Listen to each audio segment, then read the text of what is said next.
Pinayagan na ng Quezon City Local Government ang ikalawang araw ng pagdaraos ng rally ng isang religious group sa may EDSA White Plains ngayong Miyerkules, July 1. Batay sa inaprobahang permit ng LGU, magsisimula ang kilos protesta mula alas 8 ng umaga hanggang alas 8 ng gabi. Ang kanilang aktibidad ay gaganapin sa White Plains Avenue at Temple Drive at hindi dapat masakop ang mismong People Power Monument. Dapat ring ilagay ang kanilang entablado sa layong 200 metro mula sa Bantayog.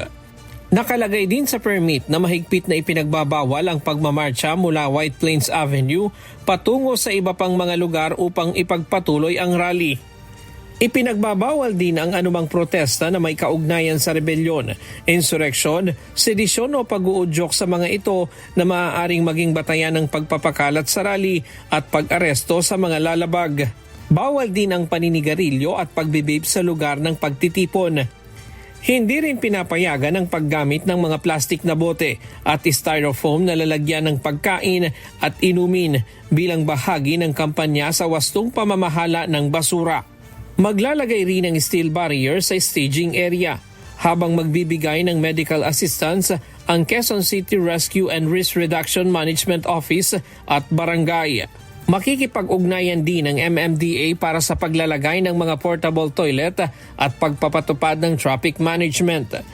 Samantala, inaasahan namang mahigpit na ipatutupad ng mga otoridad ang lahat ng kondisyon na nakasaad sa permit upang matiyak ang mapayapa, maayos at tigtas na pagdaraos ng ikalawang araw ng rally. We will observe maximum tolerance. As long as walang kaguluhan, sumusunod sila sa mga lituntunin, at nakakadaan ng ating mga motorista sa EDSA ay we will tolerate that, we will observe maximum tolerance.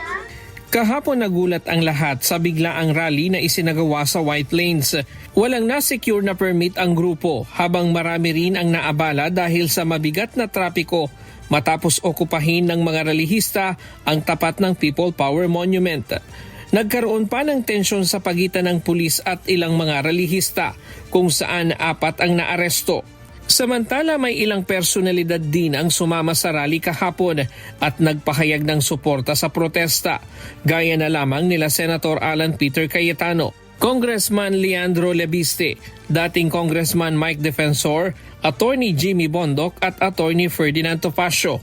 Giit ni Defensor kaisa sila sa paglaban sa inhustisya at kinokondina ang anilay patuloy na pagbibigay ng proteksyon sa mga tunay na nagnanakaw ng pondo ng bayan. Tinutuligsa rin nila ang hakbang ng pamahalaan na gawing state witness si dating DPWH Secretary Manuel Bonoan sa kaso ng flood control scandal, maging si Undersecretary Roberto Bernardo na kapwa isinasangkot sa kontrobersiya. Paano siya magiging state witness? Siya yung head ng agency na involved sa corruption. Siya yung pinuno. Mismo si Senator Ping Lacson, si Yusek Bernardo nagsabi na siya mismo nag-ayos ng ibang pondo. Dahil sabi ni Yusek Bernardo, akin yung 51 billion. Kanya yung 30 billion kay Secretary Manny Bonoan. So paano yun? Tapos lahat ng mga flood control scandal galing sa kanyang ahensya. Hindi ko talaga maintindihan paano magiging state witness yung ganong tao. Iginiit din ni Defensor na hindi ang mga nagsasalita laban sa korupsyon ang dapat kasuhan, kundi ang mga tunay na may pananagutan.